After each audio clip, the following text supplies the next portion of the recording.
স্ত্রী কখনোই প্রিয় নারী হতে পারে না, কারণ স্ত্রীর অনেক ভুল।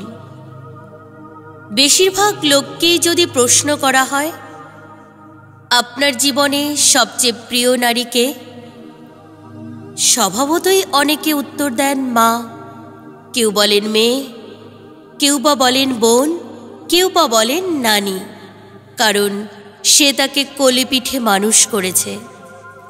এমন অনেকগুলো সম্পর্কের কথা উঠে আসে। খুব অবাক লাগে, একজন মানুষও উত্তর দেন না তার বউ তার সবচেয়ে প্রিয় নারী। আসলে বাঙালি পুরুষের সমস্যা। বউকে ভালোবাসি বললে মান সম্মান চলে যাবে, লোকে বউ পাগল বলবে, বউয়ের কাছে ছোট হয়ে যাবে, অথবা বাকি পুরুষদের সামনে হেডম কমে যাবে।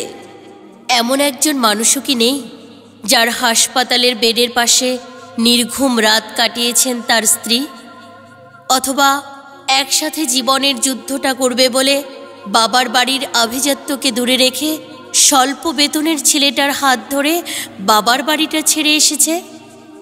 শ্বশুরবাড়ির ঝাল তরকারিতে ভাত খেতে না পেরেও ফোনে বাবার বাড়িতে জানিয়েছে অনেক ভালো আছে, নাকি নিজের বিছানা, মায়ের রান্না, জন্মের পরের বাড়িটা সব ফেলে আসা অনেক সহজ, যার কারণে বউ কখনোই প্রিয় নারী হবার যোগ্যতা রাখেন না।